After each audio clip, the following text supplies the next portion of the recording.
pay for their. Once they know they're there, they'll be coming back. And they'll dig under the fences and everything to get them too. And even if you have a fence. Lost a chicken every night. Lost one every. They have to go in. Yeah, they'll dig under it. He got everyone.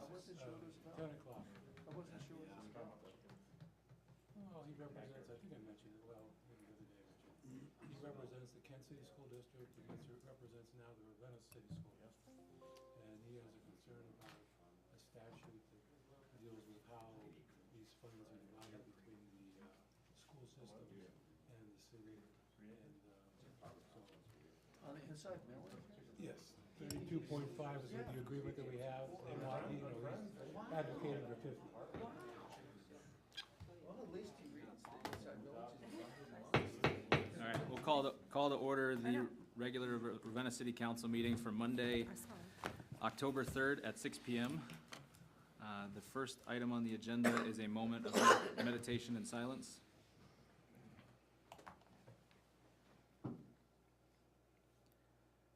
And would you please join me in the Pledge of Allegiance?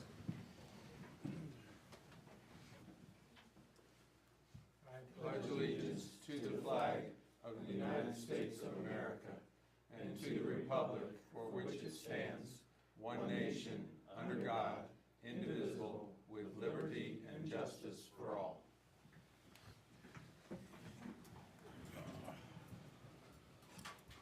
And Chelsea, would you call the roll? Mr. Kelpie? Here. Ms. West? Here. Mr. Moskin? Yes. Ms. Michael? Yes. Mr. Karas? Here. Ms. Wood? Here. Mr. Harper? Here. All right, the next item on the agenda is approval of meeting minutes for the regular city council meeting of September 6th and the special city council meeting of September 19th. Were there any additions or corrections to those? Do we have a motion to accept as submitted? So moved. Second. All in favor? Aye. All right, and we should have received at least one communication in all of our boxes, two? Just one? Okay, yeah, one communication in all of our boxes.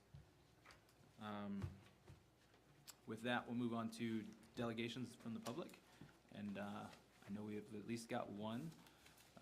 I asked Karen Kravitz from Mental Health and Recovery Board to join us this evening. Upcoming, you can correct me if I'm wrong, but October 10th, I believe, is Mental Health Awareness Day. That was part of the reason for asking her, but also to kind of connect the dots with the Mental Health and Recovery Board and what they do. So with that, I'll turn it over to Karen. Hey, thank you. Thanks for inviting me. So yes, my name's Karen Kravitz. I'm with the Mental Health and Recovery Board of Portage County.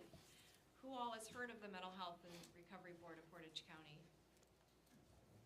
Good, I hope that's just about everybody here.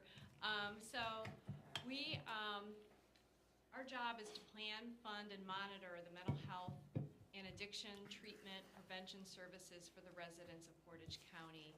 And we operate primarily on levy dollars. About 75% of our budget comes from Portage County residents through tax levies. Fortunately, this year we're not on the ballot, but about we have every couple years we are. So hopefully that's one of the ways you've probably heard of us.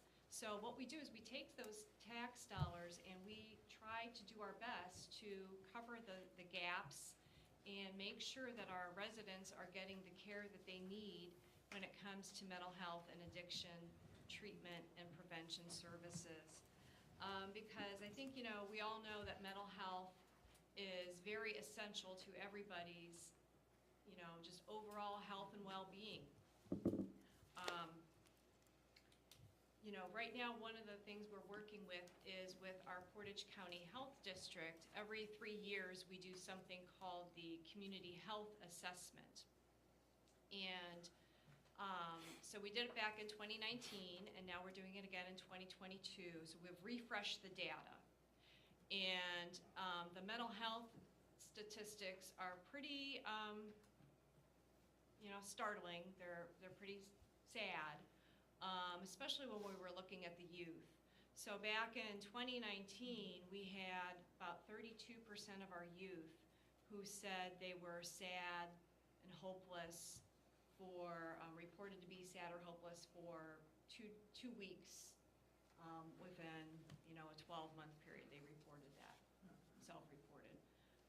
Now, in 2022, that number increased from 32% up to 50%. So, I mean, we weren't surprised that it was gonna increase because we all know what we've just been through, but to see it jump that high, I think, we all know that COVID and this isolation really did a number on our youth and on our older adult populations. So these next few years, we have a few things that we're really trying to do to get out there to help.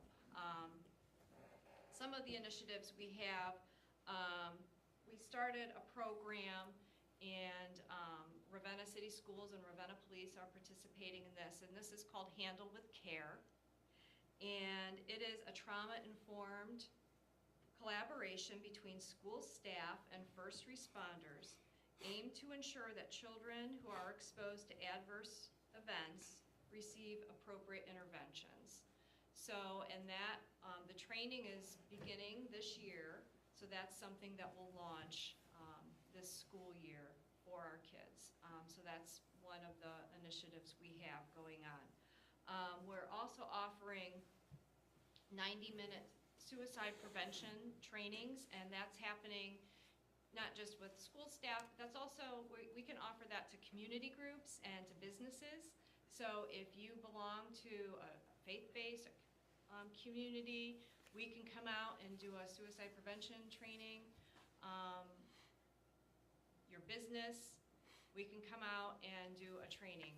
So please let me know if you are interested in that. That is free. There is no charge. And I would also like to let you know that the Ravenna Police Department, we're always so happy and pleased with their dedication. They're always supporting people in emotional distress with Chief Wallace and his team. And they do a great job with sending people to our CIT program. That's our Crisis Intervention Team training. We just had one last week wrap up. And Ravenna Police actually sent the most people this year. We had Patrolman Chase Fife, Steve Lincoln, and Zach Malouche. I think I got his name right. He was a great guy. He brought donuts on the last day. He was an awesome guy. And then Steve Lincoln, of course, brought his puppy, which everybody loved, Tucker. So, and then we had 3 dispatchers come also, Terry Haddad, Laura Taylor, and Colleen Wirt. So that was wonderful that they all came and participated last week for our 40-hour training. So I will also leave this information here. These are our mental health referral cards. Hopefully you've seen them in the community. I think we have some in the library and around town. This lists the agencies that we fund. We fund the nonprofits that are in the county, which are Children's Advantage, Coleman Health Services, Family Community Services, and Town Hall 2. If you have any questions or would like any more information about what we do or what we can do for your residents, and especially if you'd like to schedule any kind of trainings for your community, please feel free to reach out. Thank you Thank very you. much. Thanks for coming in. Thank you. Is there any general questions that anybody has? All right, well, thanks for joining us. Thank you. Is there any other delegations from the public this evening? Yep. Okay, I said I was never going to do this again, but apparently I lied. Because last month I talked to you about this rally that we were going to be having on Zoom. There is a date set for that. That is this Thursday. It is 7 p.m. And we are going to have Gannett journalists speaking about our efforts to save local news. We are going to have a Florida Congresswoman speaking. We are going to have musician and activist Billy Bragg you've ever heard the song Power in a Union, that's the guy. We're also working to have Sherrod Brown or his representative attend. One of those two people will be there. It's just a question of which one. And you're all welcome. There are going to be two links. There is a webinar link, which is the one that we're putting out there. It's so that our non-union shops can join us with some anonymity. If people would like the actual Zoom link, please let me know. That way you can participate in the chat. But I just wanted to let you know that is this Thursday. And let me know if you want details. They are posted on our social media page. Did you give a time with that? 7 p.m. 7 o'clock, okay, sorry. Thank you. If you could send a link to Chelsea. Yep. And then that way she can disperse it to her. Sure will. All right. Thanks. Thank you. Anyone else this evening? All right, well, the next item on the agenda is the report of officials. That should be in everyone's packet. Were there any questions on anything within that? Do we have a motion to accept those as submitted? So moved. Second. All in favor? Aye. All right. Committee meetings will be on October 17th, beginning at 6 p.m., beginning with utilities. Mr. Moskin? At this time, there's nothing scheduled at this time. All right. And information systems, Ms. West? I have one item this evening, and I will have a meeting on the 17th. And planning, Mr. Karas? We have 4 items for consideration tonight, and I believe we will have a meeting on the 17th.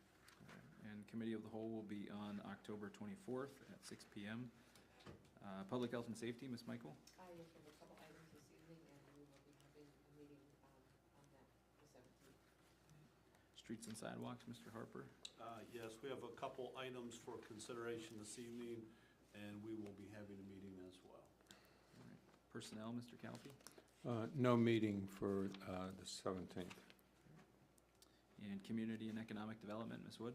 We have a couple of items this evening and to be determined for committee. All right. And any updates from cemetery? Yes, there were. Go ahead, Paul. Okay. There will be, trees will be coming and to be planted in the month of November. And the price of that, I believe, is, up to $10,000 for those. And then there will be a max of 10.6 if needed, because there are several trees that do need to come down. And the reason they need to come down is actually because some are rotten very bad, and not only that, just for safety reasons, don't want any limbs or anything falling on anybody going through the cemetery. And the budget itself, thankfully, is doing very good. Anything you want to add? Good to go? Mr. Calfee, anything on Parks and Rec? Just a brief update for you. You know, last month we talked about we were expanding our program for younger kids in the tumbling and gymnastics class. I wanted to report we have 32 kids signed up for that class, with 6 on the waiting list. And so that's filled a need and a demand. We can't fit them in the exercise studio over at the rack, and so they're having their class at Tower Lodge. So it's off to a booming start with 32 kids signed up for that. We're happy about it. And speaking of Tower Lodge, you know, about a little bit more than a year ago, we put some major improvements into Tower Lodge in the big meeting room there. And it has resulted in some increased demand for rentals of Tower Lodge.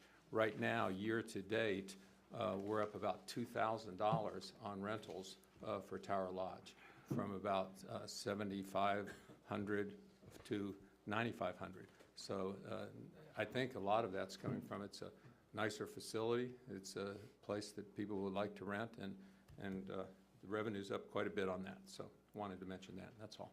Thanks. Awesome. All right. We'll jump into first reading of ordinances then. beginning with ordinance number 2022-89. An ordinance authorizing the mayor to apply for the 2023 OCJS State of Ohio Body Worn Camera Grant Program in the sum of $17,587.50 and accept the grant if awarded and declaring an emergency. Sponsored by Public Health and Safety, Ms. Michael. Pretty much like it reads. We discussed in committee and hoping we can amend this grant so we can always use more cameras. So, Any questions from council? Do we have a motion to waive the 3 separate readings? So moved. Second. Ms. West? Yes. Mr. Moskin? Yes. Mr. Kelly? Yes. Ms. Michael? yes. Mr. Karas? Yes. Ms. Wood? Yes. Mr. Harper? Yes. And a motion to adopt the emergency clause? So moved. Second. Ms. Michael? Yes. Mr. Karas? Yes. Mr. Kelly? Yes. Ms. West? Yes. Mr. Moskin? Yes. Ms. Wood? Yes. Mr. Harper? Yes. And then a motion to pass the ordinance. So moved. Second. Ms. Michael? Yes. Ms. West? Yes. Mr. Kelly? Yes. Mr. Moskin? Yes. Mr. Karas? Yes. Ms. Wood? Yes. Mr. Harper? Yes. All right, that ordinance is adopted. Next item on the agenda is ordinance number 2022-91. An ordinance authorizing the mayor to enter into a service maintenance agreement with Stryker Pro Care Services for annual maintenance and declaring an emergency. Also sponsored by Public Health and Safety, Ms. Michael. This was also discussed in committee and the importance of this. We just need authorization to go into contract with this. Is there any questions from council on this item? Do we have a motion to waive the 3 separate readings? So move. Second. Mr. Harper? Yes. Ms. Wood? Yes. Mr. Kelly? Yes. Ms. West? Yes. Mr. Moskin? Yes. Ms. Michael? Yes. Mr. Karas? Yes. And a motion to adopt the emergency clause? So move. Second. Mr. Karas? Yes. Ms. Michael? Yes. Mr. Kelly? Yes. Ms. West? Yes. Mr. Moskin? Yes. Ms. Wood? Yes. Mr. Harper? Yes. And then a motion to pass. So moved. Second. Ms. West? Yes. Ms. Wood? Yes. Mr. Kelly? Yes. Mr. Moskin? Yes. Ms. Michael? Yes. Mr. Karas? Yes. Mr. Harper? Yes. All right, that ordinance is adopted. Next item on the agenda is ordinance number 2022-92. An ordinance authorizing the mayor to send out requests for proposals, RFP, for the 2022 street tree planting program and to enter into a contract for an amount not to exceed $15,000 and declaring an emergency. And this is sponsored by Streets and Sidewalks, Mr. Harper. Yes, it's our annual tree planting program that the Shade Tree Commission works on. I don't remember if we've discussed it, but we're hoping to put in 40 trees this year, and the deadline to have those in will be November 15th. So once these requests come back, we'll be moving quick to get those in the ground. Questions from council on this item? Do we have a motion to waive the 3 separate readings? So moved. Second. Mr. Harper? Yes. Mr. Moskin? Yes. Mr. Kelly? Yes. Ms. West? Yes. Ms. Michael? Yes. Mr. Karas? Yes. Ms. Wood? Yes. And then a motion to adopt the emergency clause? So moved. Second. Ms. West? Yes. Ms. Michael? Yes. Mr. Kelly? Yes. Mr. Moskin? Yes. Mr. Karas? Yes. Ms. Wood? Yes. Mr. Harper? Yes. And then a motion to pass the ordinance. So moved. Second. Mr. Harper? Yes. Mr. Karas? Yes. Mr. Kelly? Yes. Ms. West? Yes. Mr. Moskin? Yes. Ms. Michael? Yes. Ms. Wood? Yes. All right, that ordinance is adopted. Next item on the agenda is ordinance number 2022-93. An ordinance authorizing the mayor to enter into an agreement with Ravenna Township, Ravenna School District, Village of Manaway, PMHA, and Maplewood Career Center to develop a salt consortium to purchase salt and declare an emergency. Mr. Harper, this is also Streets and Sidewalks? Yep, this is sort of become an annual item where we help out other communities that don't have the facilities to hold the salt that we do for winter salting. These are the communities and different groups that requested to use our salt this year. They will be billed accordingly, and so the salt will be, they'll come and get it and pay at the end of the winter for what they use. Questions from council? We have a motion to waive the 3 separate readings? So move. Second. Mr. Karas? Yes. Ms. West? Yes. Mr. Kelly? Yes. Mr. Moskin? Yes. Ms. Michael? Yes. Ms. Wood? Yes. Mr. Harper? Yes. And a motion to adopt the emergency clause? So moved. Second. Ms. Michael? Yes. Mr. Moskin? Yes. Mr. Kelly? Yes. Ms. West? Yes. Mr. Karas? Yes. Ms. Wood? Yes. Mr. Harper? Yes. And then a motion to pass the ordinance? So moved. Second. Mr. Harper? Yes. Ms. Wood? Yes. Mr. Kelly? Yes. Ms. West? Yes. Mr. Moskin? Yes. Ms. Michael? Yes. Mr. Karas? Yes. All right, that ordinance is adopted. Next item on the agenda is ordinance number 2022-94.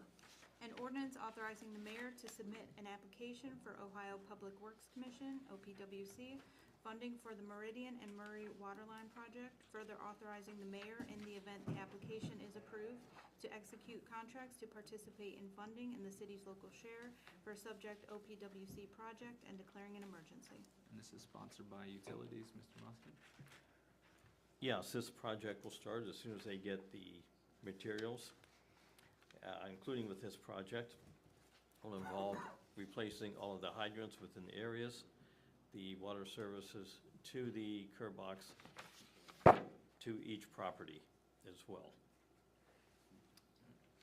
Any questions, comments from council? Oh, one other thing, and it will also include all of the valves under the street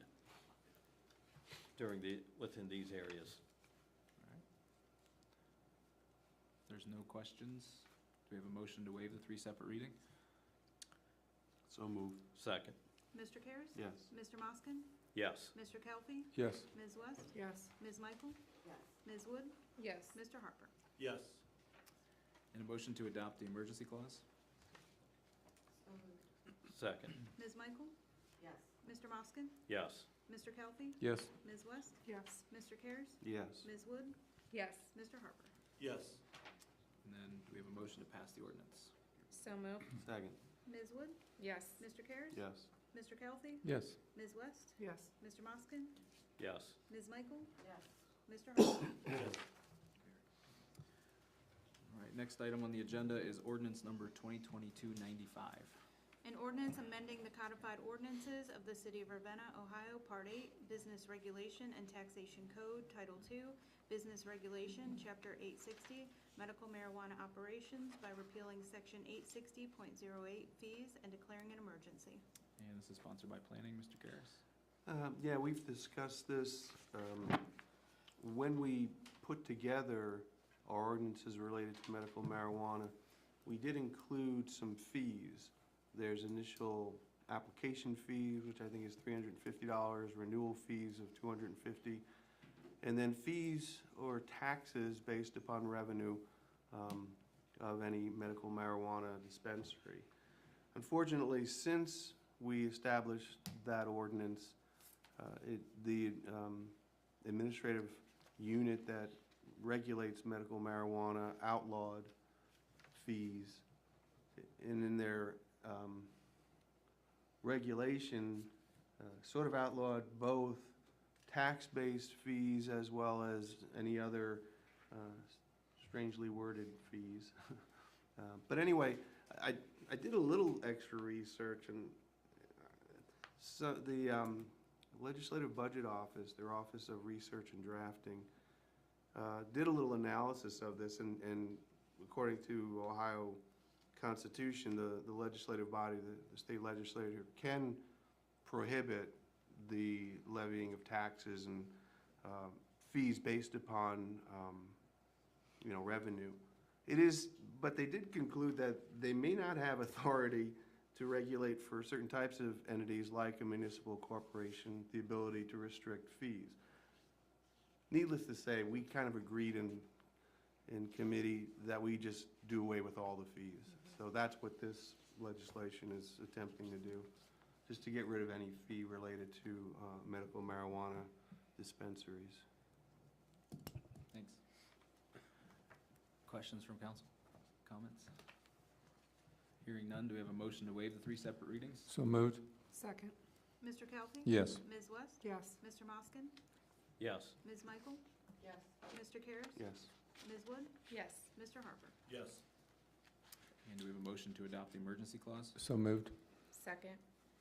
Mr. Kelly? Yes. Ms. Wood? Yes. Ms. West? Yes. Mr. Moskin?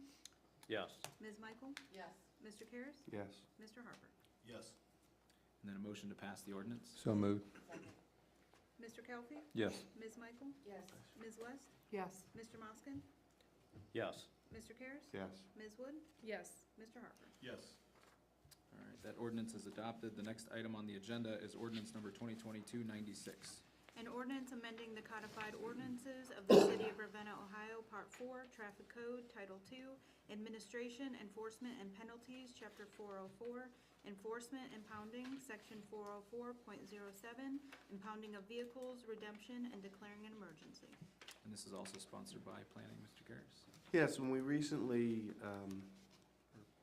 modified our ordinance 446-03 to allow the impounding of a snowmobile, four-wheeler, those types of vehicles, if somebody violated that code twice within 2 years, our law director correctly noticed that there was another section, that being 404.07, which listed the various reasons vehicles can be impounded, and it did not include what we had just added to 446. So this is just a little housekeeping to make those two sections of our ordinances in line with each other.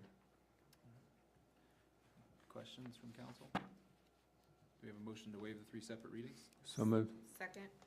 Mr. Kelly? Yes. Ms. Wood? Yes. Ms. West? Yes. Mr. Moskin?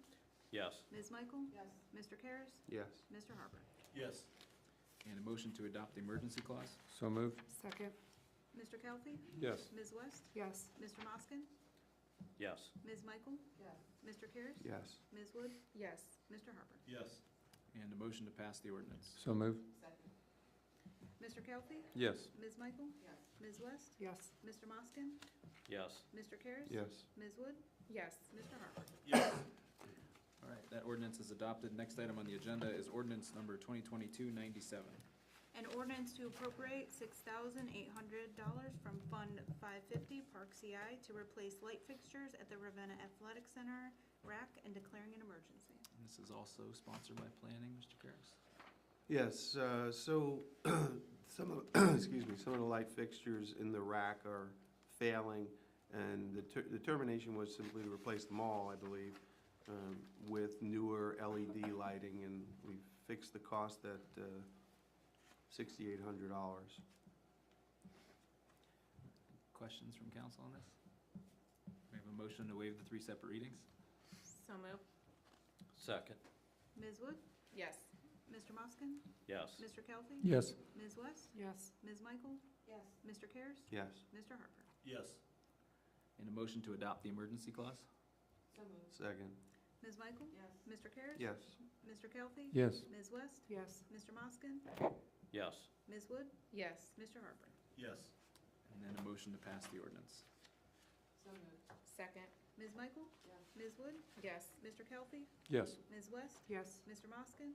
Yes. Mr. Karas? Yes. Mr. Harper? Yes. All right, that ordinance is adopted. Next item on the agenda is ordinance number 2022-98. An ordinance to appropriate $8,000 from Fund 550 and $2,000 from Fund 553 to replace the commercial water heater at the city annex building and declaring an emergency. This is sponsored by Planning as well. My ordinance was 10,000. Did it get changed to 8? Yeah. Oh, I'm Okay, sorry. Okay. So I guess we're spending less on the water heater. We have an aging water heater. That's okay. And it's leaking, and rather than waiting until it explodes, I think it's time to replace it. So this ordinance is simply to appropriate the necessary funds to pay for a new water heater at the rack. All right. Any questions from council on this item? Cliff, do you want to make a quick statement? Yeah, well, is it 8 or is it 10? Because on my sheet here it says it's 8,000 from 550 and 2,000 from 553. So it is 10,000 then, or is it 8,000? Yeah, that's correct. It's 10,000. Okay. After talking to Judy, these are normally split up. It's like 80% out of her fund and then a little bit out of the regular capital, because it does benefit the entire building.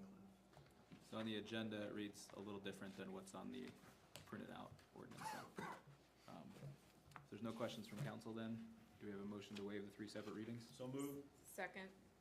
Mr. Harper? Yes. Ms. Wood? Yes. Mr. Kelly? Yes. Ms. West? Yes. Mr. Moskin? Yes. Ms. Michael? Yes. Mr. Karas? Yes. And do we have a motion to adopt the emergency clause? So moved. Second. Ms. Michael? Yes. Mr. Karas? Yes. Mr. Kelly? Yes. Ms. West? Yes. Mr. Moskin? Yes. Ms. Wood? Yes. Mr. Harper? Yes. And then do we have a motion to pass the ordinance? So moved. Second. Mr. Harper? Yes. Ms. Wood? Yes. Mr. Kelly? Yes. Ms. West? Yes. Mr. Moskin? Yes. Ms. Michael? Yes. Mr. Karas? Yes. All right, that ordinance is adopted, and if you'll join me on page 3, we'll move on to ordinance number 2022-99. An ordinance authorizing the mayor to enter into an agreement with Portage County Regional Planning Commission to provide fair housing services to the city as part of the FY 2021 Community Development Program grant and declaring an emergency. This is sponsored by Community and Economic Development. Ms. Wood? Yes, this is the biannual fair housing agreement, covers, it's a requirement of having the CHIP as well as getting any of the formula funding grants available to the city. And it's pretty basic, happens all the time. Thank you. Is there any questions from council on this item? Do we have a motion to waive this 3 separate readings? So moved. Second. Ms. Michael? Yes. Mr. Karas? Yes. Mr. Kelly? Yes. Ms. West? Yes. Mr. Moskin? Yes. Ms. Wood? Yes. Mr. Harper? Yes.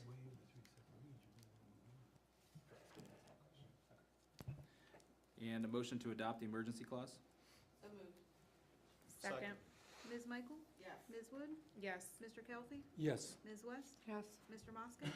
Yes. Mr. Karas? Yes. Mr. Harper? Yes. And then a motion to pass the ordinance? So moved. Second. Mr. Harper? Yes. Ms. Wood? Yes. Mr. Kelly? Yes. Ms. West? Yes. Mr. Moskin? Yes. Ms. Michael? Yes. Mr. Karas? Yes. All right, that ordinance is adopted. The next item on the agenda is ordinance number 2022-100. An ordinance amending ordinance number 2021-110 by amending Exhibit A to ordinance number 2021-10, Section X, elected officials by adjusting salaries for the elected officials for the years 2024 through 2029 and declaring an emergency. And this is sponsored by Personnel. Mr. Calfee?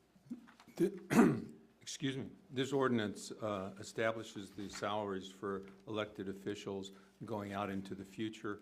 It's a requirement that we have to perform the changes in the salaries, or the salaries themselves are listed, and these are the numbers that we arrived at after extensive discussions in committee. Is there any questions from council? We going to vote on this tonight? Yes, We are. yes. The one that you're thinking about, that we're holding on. Okay. is- Well, I wasn't, I know, is another yeah, I know that too. I wasn't sure whether I'm fine with that because it won't take effect anyway. Yes. Any other questions, comments? Do we have a motion to waive the 3 separate readings? So moved. Second. Ms. Michael? Yes. Mr. Harper? Yes. Mr. Kelly? Yes. Ms. West? Yes. Mr. Moskin? Yes. Mr. Karas? Yes. Ms. Wood? Yes. And do we have a motion to adopt the emergency clause? So moved. Second. Mr. Harper? Yes. Ms. Michael? Yes. Mr. Kelly? Yes. Ms. West? Yes. Mr. Moskin? Yes. Mr. Karas? No. Ms. Wood? No. Still fine. We have five. And then do we have a motion to pass the ordinance? So moved. Second. Mr. Harper? Yes. Ms. Michael? Yes. Mr. Kelly? Yes. Ms. West? Yes. Mr. Moskin? Yes. Mr. Karas? Yes. Ms. Wood? Yes. All right, that ordinance is adopted. The next item on the agenda is ordinance number 2022-101. An ordinance amending ordinance number 2021-110 by amending Exhibit A, Section 3, Service Department, subsection B1 by adding 2 full-time water distribution workers and declaring an emergency. Before handing off to Mr. Moskin, I don't know if you have any other general questions. I just want to ask two, hopefully simple questions.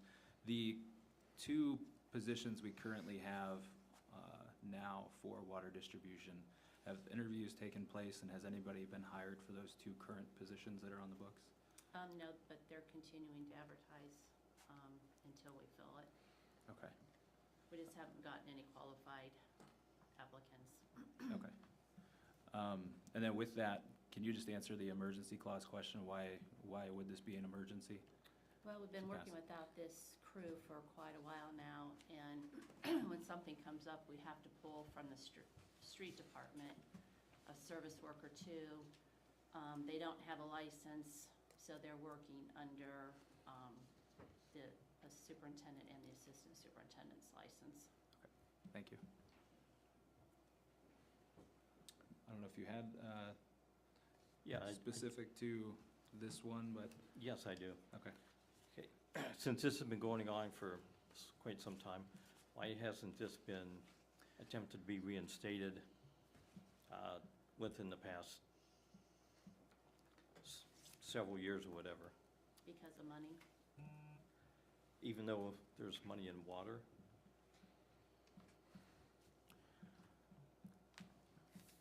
If there's, I think, yeah. You wanna, is there any other questions you have? No, because I know that water has been in the black for a long time. Is there any other questions from council or comments from council on this item? So I do have a question. So these two positions that we're creating will be still in the street department, correct? That's to be determined once we get a crew hired.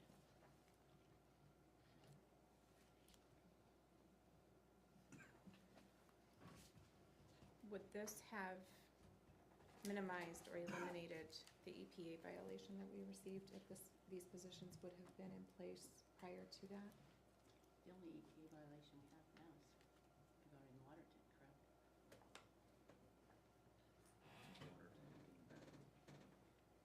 And I don't think really that would have made that much of a difference. So the backflow wouldn't be part of these positions? Yeah, it will be eventually. Because the utility operator, they're required to have a backflow certification and water distribution license. So our superintendents have that now? They Or have, assistant superintendent, both Jason and Chuck have the water distribution. but not the backflow? Correct. Did we ever have backflow? Or is that something that we just? It's not required for but we- anybody to have a backflow license as it stands now. Then how did we get the violation?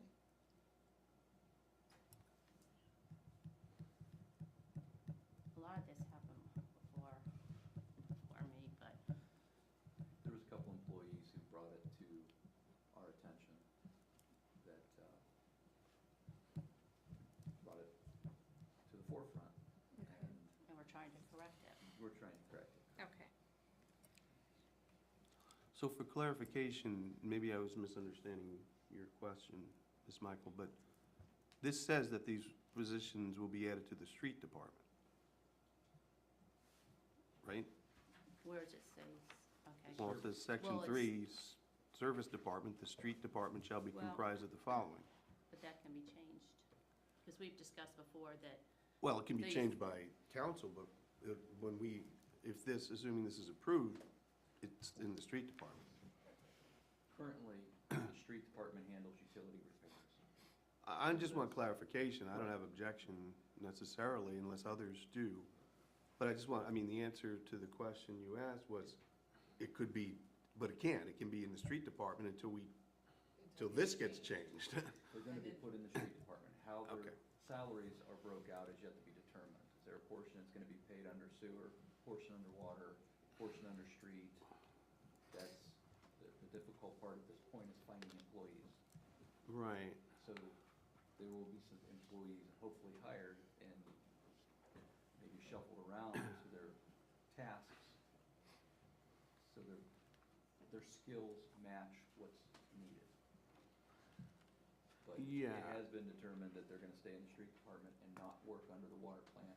Right. The plant supervisor is not interested in hosting another group to work underneath. He doesn't have the room nor the knowledge to handle that. So they're gonna stay under the street department currently. Okay. I was thinking they were gonna be under Mike. Yeah, I thought they were going under utilities. That was just discussion. And the salaries, you're right that the percentages aren't broken down in this ordinance, but it does, it's at your discretion, Brian, apparently, how that distribution will be made between street, water, sewer, storm, and state highway and recycling funds. That's a lot of different funds to pull from. And we did have some conversations with Kay, and Chuck came in as well to kind of determine what the plan is for these people to do, but we want to adjust it. I mean, if the plan is one thing and they're doing something else, we want to make sure we adjust those percentages and get them as close as we can. Okay. So we came up with some preliminary starting ones we could start with, but since we haven't had these positions, it's hard to really get an exact, handle on them. Yes, with this, I have another question, since I just heard backflow isn't required, then why is it being required for this position? That's Backflow much is required. preferential. Pardon? It's preferential to have it that way. We have to negotiate some of these things. We intend to, as we go through negotiations, establish some sort of benefit for getting one of these. People that get the backflow things do not get any further compensation. And we've had people drop it because of that. And we're taking a look at all of the people that are licensed. Mr. Content went through and has a complete book of all of the licenses, the times they expire, and those sorts of things. And we're gonna get those all up to date. This is an overall plan to get these things straightened out. Because presently, the street department is the only department that isn't compensated when you have if you would have a license. So we're wanting to change that as an incentive for these workers. The utility operator of record the intent is to have backflow. It's also to have distribution license. Obviously, we would like to have collections also. But it's hard enough to find. They received 40 resumes, none of them had the qualifications that were asked for. And one of the other issues is the current job descriptions of employees are not required to have these either. So although there are employees that have backflow, for instance, they work in maybe water plant, wastewater plant, it's not their job description. So to say, well, why does this person have it but he won't use it, just as the mayor said, they haven't been compensated for it. So these are adjustments that we have to make. You throw the union in with that makes it even more difficult. So couple that with us building a whole new facility, the intent of a whole new facility, this job, all of these jobs are going to be looked at. What is the most efficient? We're not cutting employees necessarily, we're just trying to be more efficient, from finance to the physical location of employees. And that's another issue with, if this department takes over this department, but they're here at this location and the other group in trucks, and it doesn't work well. That's something that we're looking at. But what we do know is we're employees short right now to handle the tasks that we have. And it's been short for quite some time, I know, especially in the street department. It's been very short. Correct. So, and that's why, and I understand, it's council's, this is all, it's administrative what you guys choose to do. We are just, passing the money. And I want to do my diligence to make sure we are, operating safe and, be doing my part to help you guys. I'm just, now we're gonna have, our, Mike, or I don't wanna say Mike, but that department, I don't wanna get the two departments mixed up, but the water, department, the water billing department, that's gonna be down an employee and down stuff, and then you're gonna have the street department with more employees, and it just doesn't seem like it's gonna be an even mix of people under, you know. But actually, utility billing will now have 2 to 3 more employees to pull from when he needs help. It'll actually benefit them. It's gonna benefit him. Before, they weren't allowed to use those. I mean, for supervision to be reporting to, as far as, you know, I would think it would be more of a, but again, it's not me, I'm not, you know, I'm not an administrative position, I'm a legislative, so I'm just hoping overall that, you know, we get staffed to where we need to be so that our residents in the end, you know, are not gonna, you know, be behind services, because, you know, services, I think, are something that our residents, you know, depend on, our water, and, last year, I know there was a lot with, you know, the snow, and, I'm just hoping, this is gonna get something resolved in. So just for clarification though, when it's been mentioned that these certifications have no built-in incentive, I mean, what I'm reading here is the pay is based upon a union contract. So I'm assuming that the union contract, the negotiation between, you know, the city and the union would establish those incentives, correct? Yes. Yeah, that's correct, yeah. Okay. They asked from a union. I'm surprised they haven't asked for that. Water and wastewater do, but street doesn't. Right. Yeah. Well, And that starts tomorrow. good Our luck. first meeting with ASME is tomorrow.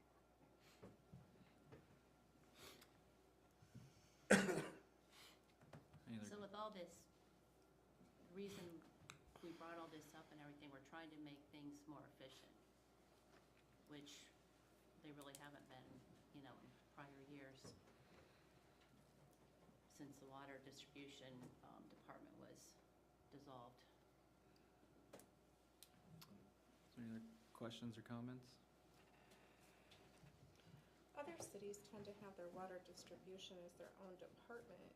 Would that be more effective and more efficient so that they can do what they need to do instead of adding more responsibility onto the street supervisors? Possibly, but that's gonna entail a restructuring. That'll entail a physical restructuring.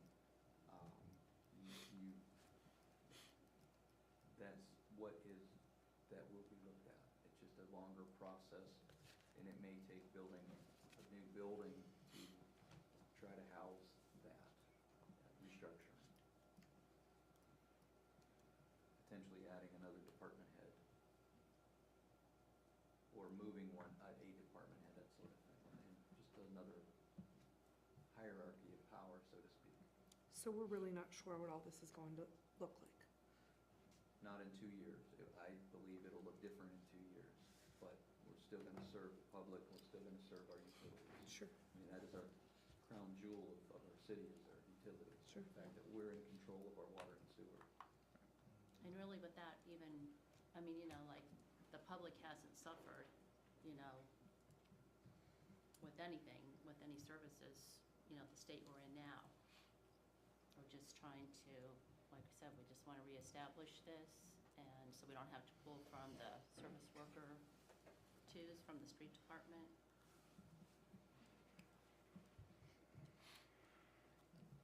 Any questions or comments? Anybody else? Hearing none, do we have a motion to waive the 3 separate readings? So moved. Second. Mr. Kelfy? Yes. Mr. Harper? Yes. Ms. West? No. Mr. Moskin? No. Ms. Wood? No. Ms. Michael? No. Mr. Karas? No. It stays on. No other action. Can't do anything. Yeah. So this will stay on for second reading at next month's meeting. Why? It's defeated. You What's don't that? want us to have No, it was a motion to waive the 3 separate readings. on the readings? Yes. Yeah. Yep.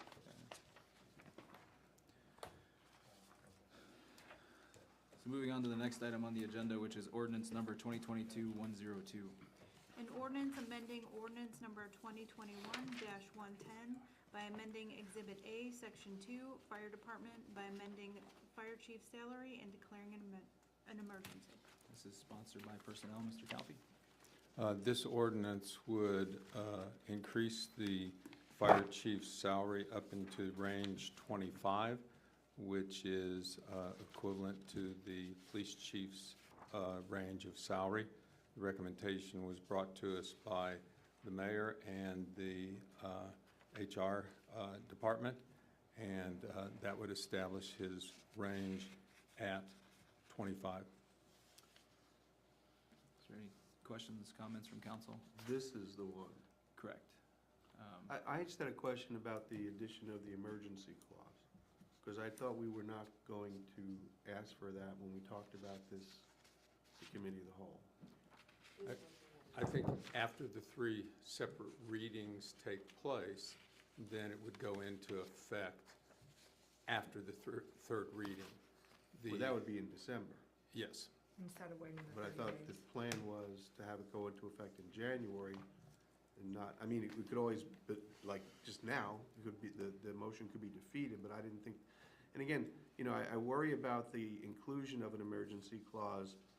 I mean, does it make logical sense that this is an emergency, but we're gonna put it off for 3 months, and then it becomes an emergency? So,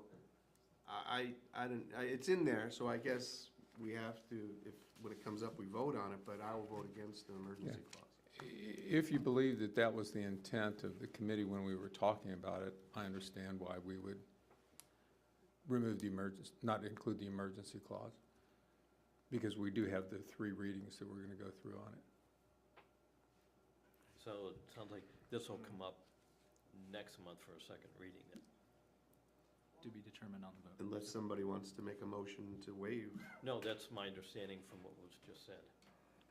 So is it council's intent to leave this on the agenda for next month, as is? Okay. Well, you can ask for the motion and see That's if what- anybody responds. Yeah. Do we have a motion to waive the 3 separate readings on this agenda item?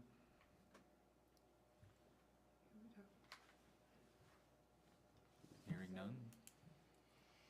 I'm just clarifying this, so the only thing we're doing now, your concern is holding off? I mean, I don't wanna mess No. up. My concern is the use of an emergency clause. The emergency clause, I feel like I don't know. The reason we have an emergency clause is because state requires anything we pass to wait 30 days. The purpose of that 30 days is to give the general public an opportunity to file a petition to put it on the ballot so that the general public can decide, not us, whether an ordinance is passed. So when we declare an emergency, there should be a good reason. And we have to recognize when we pass that emergency clause, we are defying or denying the public their right by state law to establish a petition, because when it goes into effect immediately, there's no opportunity for a petition. But more than that, in this particular case, I don't understand the logic. How does it become an emergency 3 months from now and not, you know what I'm saying? Yes. I Town do- emergency. Yeah, I do understand what you're Okay. saying. I don't see anything wrong with this being the first reading. We go through with the second and third reading. It passes at that time, and at that time, we decide whether we need to put the emergency clause in. There's not a requirement for the emergency clause to be voted upon on the first reading No, of the you're- ordinance. I'm just pointing out what I believe is the illogic of adding an emergency clause, that's Yeah, all. so noted. But yeah, but it's up to this body Yeah, to decide yeah. whether at that point it's an Yeah. emergency. I agree. Yeah, and I would say the recommendation would be fine, just to move forward. This is the first reading, and we go forward without any action on the emergency clause. So just as I said. Just if so you know, Yeah. the idea is that you've got the idea that you have 3 separate readings to begin with. To the extent that you do that, the ordinance then becomes effect, and then you move through this without doing an emergency clause. All it does, as you said, Rob, you wait 30 days after you've gone through the first reading or third reading, and it then becomes law after 30 days. Now, if you wait through 3 readings and you do an emergency clause, it becomes effective immediately, all right?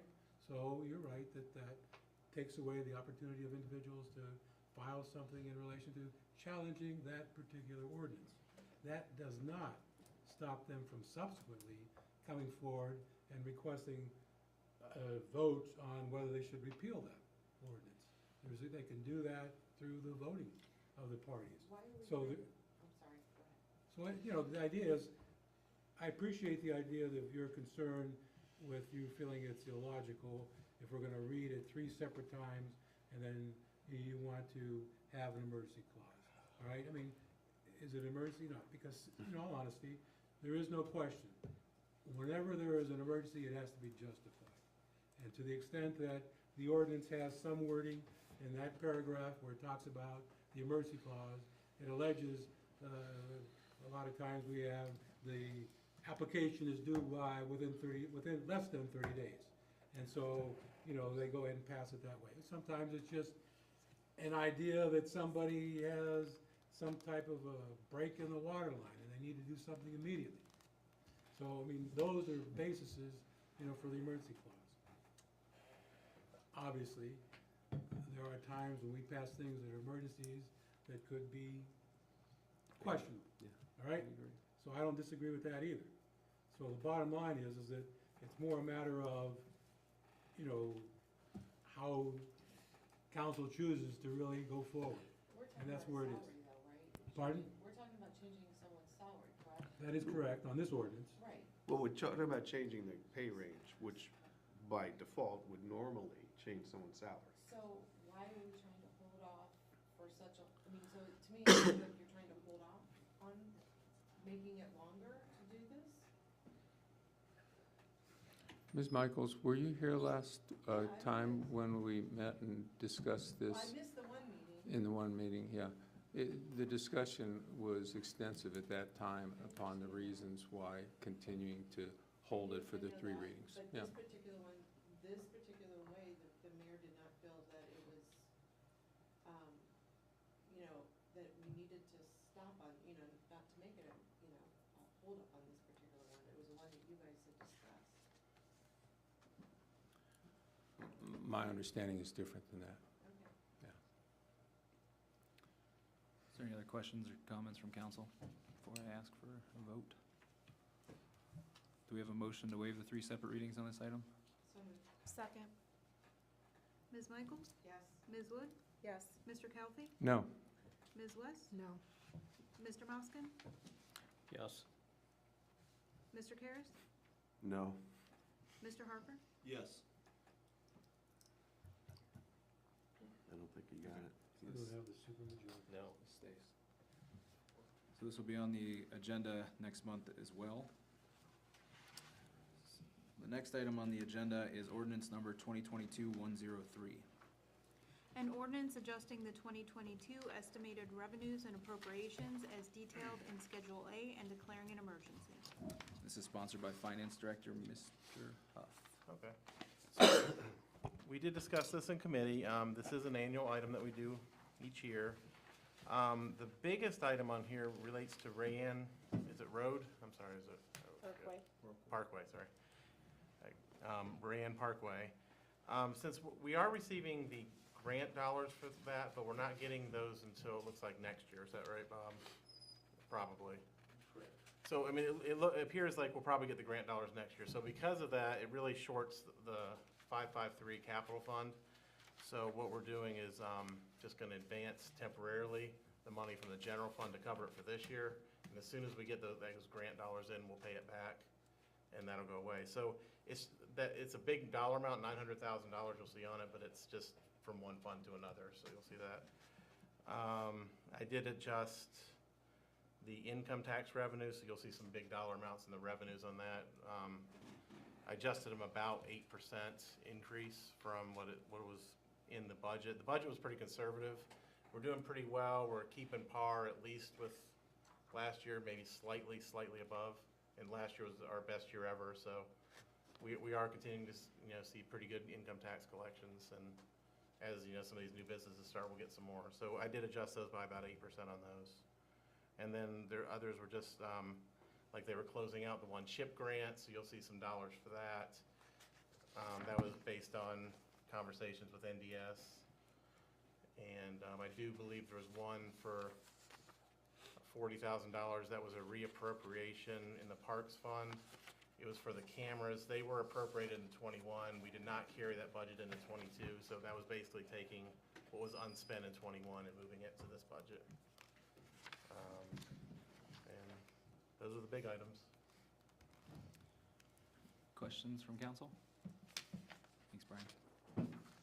We have a motion to waive the 3 separate reading? I'm sorry. Oh, this is a motion to pass, you're right. Do we have a motion to pass?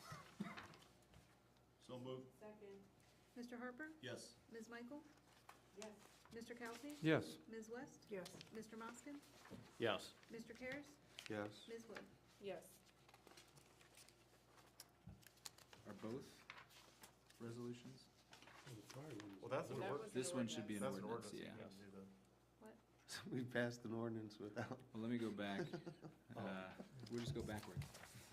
We're out of order. Do we have a motion to waive the 3 separate readings? So moved. Second. You're just one. Sorry. I'm sorry, can I get a first and second? So moved. Second. Mr. Harper? Yes. Ms. Wood? Yes. Mr. Kelsey? Yes. Ms. West? Yes. Mr. Moskin? Yes. Ms. Michael? Yes. Mr. Karas? Yes. And do we have a motion to adopt the emergency clause? So moved. Second. Mr. Harper? Yes. Ms. Wood? Yes. Mr. Kelsey? Yes. Ms. West? Yes. Mr. Moskin? Yes. Ms. Michael? Yes. Mr. Karas? Yes.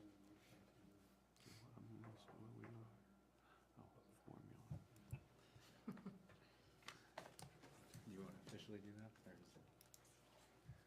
it- Just to keep things kosher, do we have a motion to withdraw that first, the prior vote? Make Yeah. a motion to withdraw the prior vote. Second.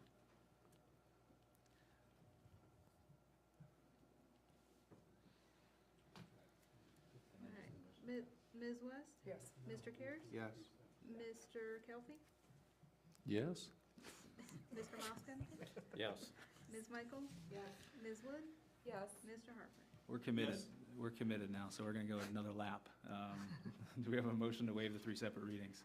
Oh, you're gonna do it the whole thing again? Yeah. Okay. So moved. Second. Mr. Harper? Yes. Ms. Wood? Yes. Mr. Kelsey? Yes. Ms. West? Yes. Mr. Moskin? Yes. Ms. Michael? Yes. Mr. Karas? Yes. And then a motion to adopt the emergency clause. moved. Second. Mr. Kelsey? Yes. Ms. West? Yes. Mr. Moskin? Yes. Ms. Michael? Yes. Mr. Karas? Yes. Ms. Wood? Yes. Mr. Harper? Yes. And then a motion to pass. So moved. Second. Mr. Kelsey? Yes. Ms. West? Yes. Mr. Moskin? Yes. Ms. Michael? Yes. Mr. Karas? Yes. Ms. Wood? Yes. Mr. Harper? Yes. Sorry about that. All right, that ordinance is adopted. So the next item on the agenda is resolution number 2022-104. A resolution in support of maintaining the existing alternate formula used to distribute local government funds and local government revenue assistance funds and declaring an emergency. Also sponsored, well, by Mr. Huff. You want to take Okay. this one? So we did discuss this one in committee as well. This is to set the allocation percentages of the local government funds that Portage County receives. And it's broken up with all the taxing subdivisions within the county, the townships, the villages, and the cities. This particular formula was discussed with all the local governments, and the county asked us to vote to keep the allocation formula the same. We can't really vote for anything else, so either we vote yay or nay on that. If the majority of the local governments in the county do vote to maintain the same formula, and the city of Kent and the Portage County confirm it as well, then it'll get passed and we'll keep the same funding formula. As it stands now, we get the second most in the county, besides Kent. Is there any questions for Mr. Huff? Do we have a motion to pass? So moved. Second. Ms. Wood? Yes. Mr. Moskin? Yes. Mr. Kelsey? Yes. Ms. West? Yes. Ms. Michael? Yes. Mr. Karas? Yes. Mr. Harper? Yes. All right, that resolution is passed. The next item on the agenda is ordinance number 2022-105. An ordinance authorizing the mayor to enter into an agreement with Quality IP to provide security awareness training to the city of Ravenna employees at the rate of $175 per month and declaring an emergency. And this says well, Mr. Huff, do you want to take this one too? That's Or- fine, yeah. Is that okay? Yeah, how about it? Okay.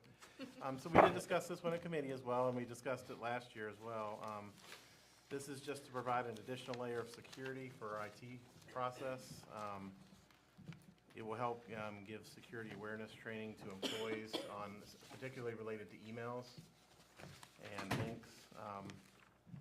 It's $175 a month, as it stated, and it's to help increase our security procedures. So we hadn't seen the actual contract until, this meeting. And I do have one concern, and that's term. This agreement, well, first of all, wait a second. This agreement says it's effective as of 8/1/2021. Why does it say Oh. that? That would be an error. I'm not sure. We'll have to And get shall that. continue for 24 months. Okay. So my concern was this: I believe our overall contract with Quality IP expires next July. And I don't know if we have any other outstanding subcontracts, if we want to just define this way. But it seems to me, and I'm not saying we wouldn't necessarily continue with Quality IP at that termination date. My hope is that we can actually explore a bidding process, or at least consider having other companies compete for the contract. But it seems to me that what we should want to do, and this kind of would, if that's the right date, make sure all those contracts align. So maybe that's why it's that way. Maybe it's that date on purpose. But I just want to make sure we're not going to be owing them in arrears for a couple of years. I mean, the intent was to make it at least a one-year minimum commitment. That's what I had asked them via email on that. Now, I don't know, those dates will need to get adjusted as well. I don't know. I think that's when we originally started talking about this, was back in '21. So they must have not adjusted that contract. So I'll ask them to fix that before we sign it. Well, I mean, maybe this should stay on for another reading then. Rob, Mr. Chair, oh, Yeah, I was go gonna ahead. say, I agree, I think that Yes. we should align, Yeah. this needs to align with what they're doing. And what if we if we do end up going with another Right. IP provider, we still have a contract with Quality IP that's a little awkward. So, to maybe make it so it aligns better, or see if they're able to do that. When did we approve the QIP? It was a 3-year contract when we approved it. Was it 20 or 21? That's a good question. I think For it's some reason, I I thought it was 20. Yeah, It was 20? then So it would be expiring this next coming year. July. if it was 20, it would have approved. It would be sometime next year. But I do think we need to clarify this. Okay. And I don't Yeah, think we can okay. just pass it and say, well, let's have them fix it. Because That's if we fine. pass it, it's what it is. Okay. No, I agree. It's like it might have been July of 2020. Oh, you already, Maybe. maybe. We'll find out. Okay. All right. Thank you. Leave this on, So are we able For to leave this second. on for a second reading? Yeah, of course. yeah, well, it's up to us. Okay. All right. So just to make sure, no motion to waive do we have a motion to waive the 3 separate readings? Hearing none, this will stay on for second reading then. yes. So moving on to ordinance number 2022-106. An ordinance authorizing the mayor to apply for an urban canopy restoration grant up to $20,000 and declaring an emergency.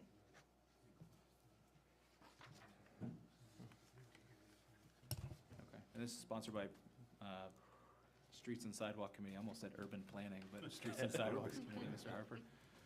Yes, a lot of you guys are seeing this for the first time. There's a tracking sheet along with this. This grant came to Shade Tree a week ago today by the arborist. after discussion, Shade Tree agreed to apply for the grant in the amount of $20,000. It has a 50% match, $10,000. That $10,000 matching amount will come from next year's Shade Tree budget. If this grant goes through, it will pretty much double our fall planning for next year, from 15,000 up to 30,000. There is some additional information about urban canopy on there, and the importance of it, so please feel free to read that. And if there's any questions, I'd be happy to answer them. I will add that the deadline for this grant is, I believe, is it next week? October 14th. October 14th. So we'll need an emergency clause with this. Questions from council on this? Do we have a motion to waive the 3 separate readings? So moved. Second. Mr. Kelly? Yes.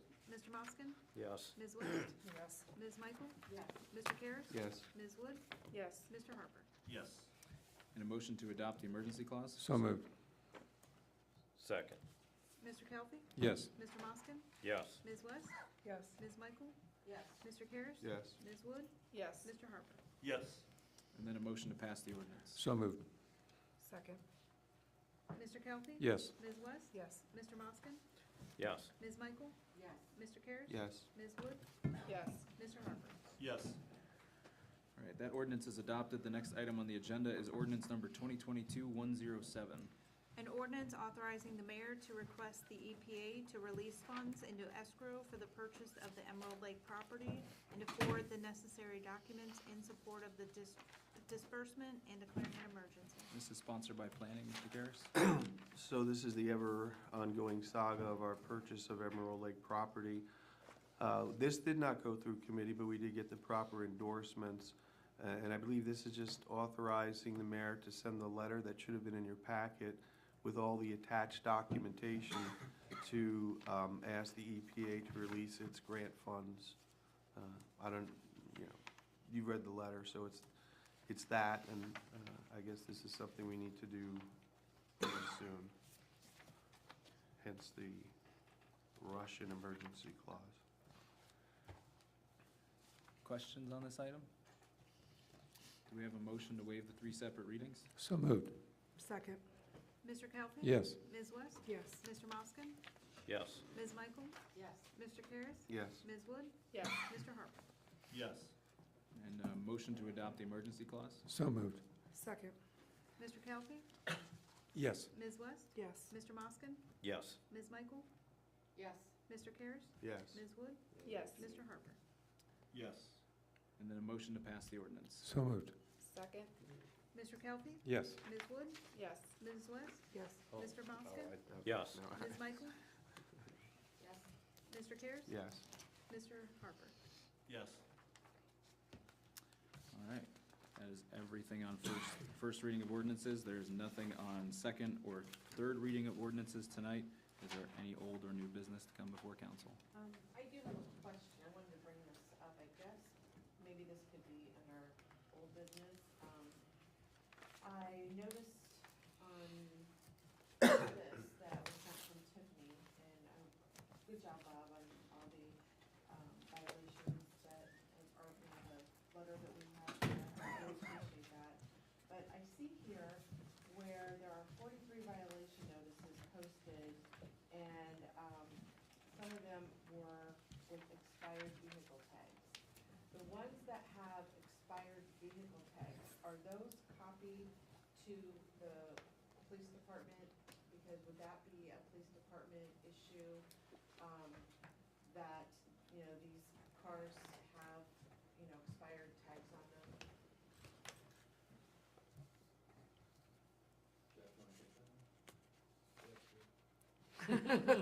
So, well, the first thing we would do is send them a violation, tell them it's not lawful for them to not have plates up to date. We give them a period of time to update their plates. Because it's on private property, the police department won't be involved. If the landlord says it's not their car, we suggest they push it out into the street, and then the police department will. Okay, so as long I'm as, joking. so as long as it's on their If it's on property. private property, the Okay. police department won't be involved. I was just curious if it was like a double tandem thing that you guys worked on, together. So we would eventually That was, have to take them to court to remove the vehicle. Okay. That was the case. Usually they find a way to get license plates. Plate it whether the vehicle works or not. Operates. Sometimes they'll get rid of it. That's all. Any other old or new business? We'll move on to remarks this evening. So I think, starting with President of Council, but tonight I think we had a lot on the agenda. A lot of discussion around a variety of topics, and while it seems like from time to time we're stuck in the mud, sometimes throwing it, things are moving, and they're moving fast. I think we need to keep up, and I think we hear that from residents that we speak to on the ground, or businesses that are out there, and keep our eyes forward. So thinking of a relay team working as hard and as well as we can before we hand this off to the next person is what I am thinking of in this chair, and knowing that the work is going to be incomplete. But that's why I think we rely on the trust in the administration to bring items to council that are important, trust that those items are prioritized, trust that they have the vision of how the puzzle should fit together for each department. But with that, I think trust, it does not mean we don't have a voice as council, and obviously I jotted this down before tonight, so I think we have made that known, but it doesn't mean we're a rubber stamp. The bottom line is we all want the same things, and that's to achieve those things, but we all need to pull in the same direction. To achieve those things, we all need to pull in the same direction. So with that, I think that to an extent, we need to raise some of our expectations for us individually. And there's no question council's been active, we saw it tonight, asking for information, whether it's a list of yearly contracts or requesting that the individuals making requests of council attend the meetings to explain their intentions, or writing ordinances on our own for consideration. Council does assume the responsibility for these items, because any way you slice it, as I said before, we will be held accountable for what's approved on any given night. So any given night, any given issue, as I said before, it's not an individual who makes that front page or that the resident hears about. It is council, the city council approves, city council repeals, city council considers. So we all have competing priorities, but I hope that we channel that energy and work with the administration to prioritize those things that are most important to us and the people we represent. And moving ahead, so the final thing, I don't want to just be blowing smoke, but working with Chelsea right now on the little things, so trying to find better ways to communicate with committee chairs and the administration to find a balance between that initial request and the information we need to make a meaningful decision. The goal is to raise the bar, think bigger, have more productive conversations. I understand we're not going to agree 100% of the time, but an eye on the big picture and our future should be front and center. That was what I was thinking about before the meeting, and I think it works with how things unfolded tonight with the active conversation we have. I do want to point out that Chelsea has been a wonderful resource for any of the questions that we might have, whether it's Robert's Rules or connecting the dots with the administration, and I appreciate all the work she's done and will continue to do. But that was my quick thing I wanted to mention tonight. So with that, Mr. Harper, we can begin if there's anything you want to say this evening. Nothing to add at this time. Ms. Michael? No, thank you. Mr. Karas? Just very quickly, I had the pleasure and opportunity to meet with a high school civics class. And it's very eye-opening to realize that our constituencies, we often view as our voters, right? Because they're the ones who elect us. But our future voters, I think we need to do, I was going to say a better job, but I think we just need to be conscious of the fact that we're not static. It's not, this isn't a frozen period of time, and in the future, some of these high school seniors will be voting and maybe even running for office. I was impressed by the discussion we had, and I'm hoping, I talked to their teacher, Matt Wonderly, and perhaps we might even come up with some activities related to high school students to get them more involved and to get us more thinking about what the city can do on behalf of people who are a little bit younger than us. So just wanted to comment on that. Thanks. Mr. Moskin? Yes, I have to agree, I'll add to what Rob said, that I believe it's quite an asset to give them information, that way they can make very good decisions after they're out of school. I think it's huge, and that way they can start learning now and learning from different departments, different companies as well. And I know that communication is a drastic key, I'll say that in general from previous comments. Okay, that is all that I have this evening. Mr. Calvi? No additional comments, thank you. Ms. West? I just quickly wanted to share, I know we talk a lot about economic development and all of our businesses. I took notes on construction paper, so the best of the best 2022 came out last week. We had so many businesses in Ravenna City that were either finalists or winners, and I kind of wanted to share that because it really does show how well our community is growing and what our businesses are doing. So Salon Next and I Empower Fitness were both winners, I believe 5 years in a row for both of them. I Empower was Most Innovative Workplace and a finalist Top Boss. Finalists, Ravenna Massage, Leslie's Nails, Sunshine Cupcakes, Tavern 1888, DJ Cruise, Jack Cole, Warhorse Inc., and Sports Express were all finalists in that. And that's through the Akron Beacon Journal and the Record Courier. So I think that our businesses deserve, it's a fantastic award for them, and just proud to have them with us in Ravenna. So I just wanted to share that. Ms. West? Ms. Wood, I'm sorry. It's been a long night. I have nothing to add except, yes, Christina's right. We do have some excellent businesses, and there were some other small businesses that were nominated as well. That I could have missed on my construction. Well, and they might not have gotten the best of the best, but they were voted in and nominated, and I think that says a lot when you're talking about the Akron Beacon Journal being such a large and covering such a large area, and for Ravenna to have so many businesses to make that cut. It's fantastic. And I also want to express just how disheartening and sad it is that we're losing a very large department at our local hospital in the labor and delivery, and just express that we do care about the employees that work in that department and are having to disperse elsewhere. Obviously, as a city, I'm not sure what kind of a budget hit that will put on us, but I feel really bad for the people that have to travel, not just from Ravenna to Chardon, but what about the people in southern Portage County and other communities that prided themselves on coming to UH? So, Good point. that's it. Mr. Mayor, I'll turn it over to you. I got a long list. Listen up. Just to follow up on your last comment, I spent an hour with Bill Benoit this morning. I had an appointment with him at 8 o'clock. I would have had it last week, but he was on vacation.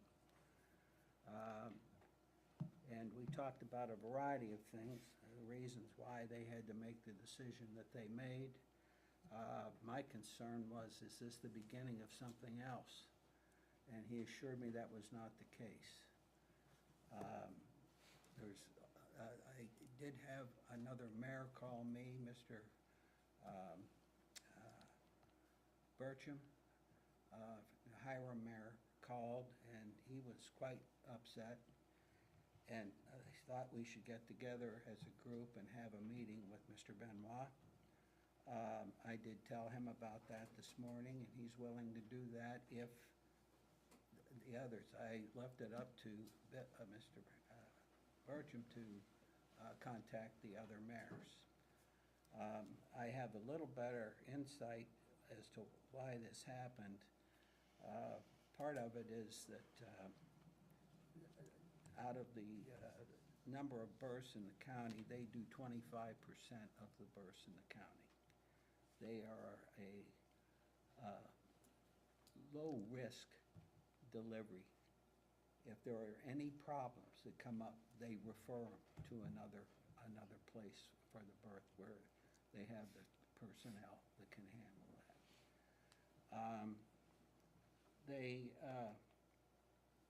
In this particular case, he said as far as people choosing, in the medical profession, choosing pediatrics is low. There are much more rewarding areas to go in if you're motivated by money. And they cannot keep it staffed. It's a problem. The liability is huge because you know if anything goes wrong with the child in childbirth and they say there was no doctor there, all they need is a lawyer. They're going to get a settlement with that. They have had some other things where they have, well, for example, the colonoscopy area was all dedicated to one gentleman, Dr. Klein. He left and went to the Cleveland Clinic. So now they have this whole wing that they were specializing in, and nobody followed up. Now, I cannot speak directly to that, but that's part of the problems that they have, is that things still revolve around people. And they're having the same problem that we're having hiring 2 water guys. Only with them, it's doctors or nurses. HVAC. He was thrilled that he found an HVAC person, 2 of them. He said, we have to keep the humidity and the air pure in this building. He said, I can't sleep at night worrying over that. So there's a lot more to this than we just close the place up with that. My concern, once again, was they're our biggest contributor to our income here in the city. And they have been good partners with us. They've donated stuff to the fire and police with some degree of regularity. And I must remind you, at this time, we owe them an answer on their request about the ambulance that they want to use for lighter types of things, which could be moving a mother to another hospital. It's the possibility that could be used with that, but we do owe them an answer on that. It's not a good thing, and none of us are happy about that, but in the long run, they are a big asset for the city of Ravenna. I intend to follow through with the meeting. If Mr. Burcham finds out that we have a group of mayors, and I don't care if it's 2 or 3, that'll make a statement on that. And I'm not going to tell you it'll be reassessed, but we still need to go in and talk with them on how they fit into. Keep in mind, it's Portage County, and it is still running. A number of their places lost a lot of money through the pandemic that we had. Our hospital is still in the black down here. We had very down-to-earth discussions this morning about what we can look forward to. And I'm getting ready to negotiate, and if they're in the process of shutting down, that would really put a kink in the line with that. That is not where they're at. They're still dedicated to being here and making it as good a hospital as they can with that. So I felt much better after I talked to him. The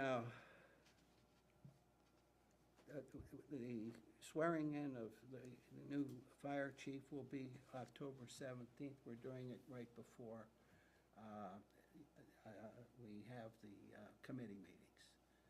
And I think you that may have suggested this, Andrew, I think we're going to do it up there and clear that out, because he has quite a bit of family coming to this on that night with that, so, but I wanted to give you a heads up that we'll be doing that on the 17th. Chris Craycroft called me today, and I've got some stuff from her that I will get to Chelsea tomorrow to send out to you. She is still interested in the lake that we have that's where the factories, the waterworks used to be, because that's a special lake. And we still are involved, the Conservancy still has some ownership in that. They're willing to turn that over to the local Parks Department. The gentleman who owns the part that is privately owned, and part of that lake has quite a bit of frontage that belongs to somebody else, he's willing to sell it to them. They're asking if we would also step up and either sell, donate, or whatever with that, and the city parks would take that over. I'm telling you this now because that needs more than a little bit of discussion. The lake out there is special, and we need to make sure it stays that way, and sometimes that means leave it alone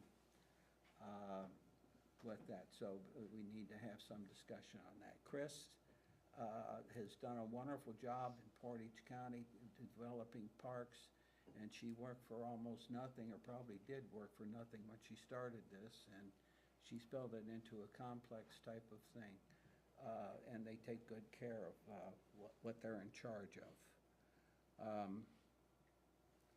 I did have a meeting at the Historical Society, and had an opportunity to talk to a number of people and politicians that were there.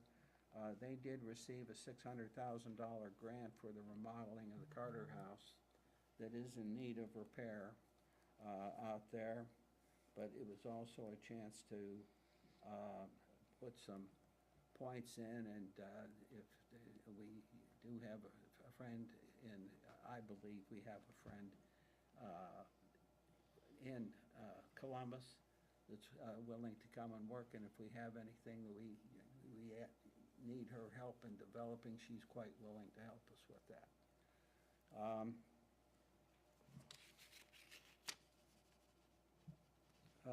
The Planning Commission, you guys, I think most of you were there the other night when we moved on the marijuana, medical marijuana thing. We'll go to a public hearing the last Tuesday of this month. I expect we'll have some people in to say hello that night and voice their opinions on that. I'm telling you, you're also welcome to come again if you want to hear it with that.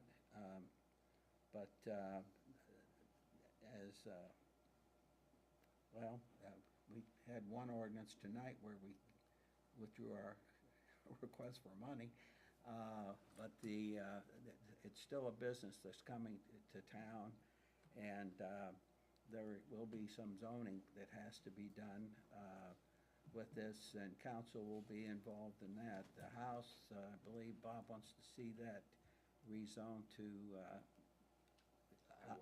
I-1, yeah.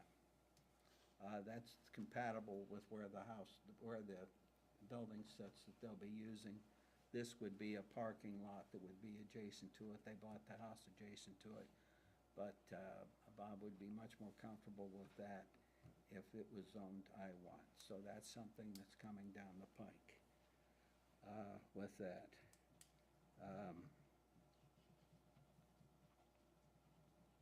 I think I'll give you a break and stop there.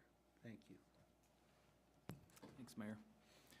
I believe we have a motion, or we have a request to go into executive session, I should say, this evening. Nothing to discuss after we come out, but do we have we need a motion to go into executive session for pending litigation or existing litigation, excuse me. And pending. litigation. I'll move that we go into executive session to discuss some pending and existing legislative or legal affairs. I'll second. Take a couple minutes. Oh, sorry. Mr. Kears? Yes. Mr. Mosky? Yes. Mr. Kelly? Yes. Ms. West? Yes. Ms. Michael? Ms. Wood? Yes. Mr. Harmon? Yes.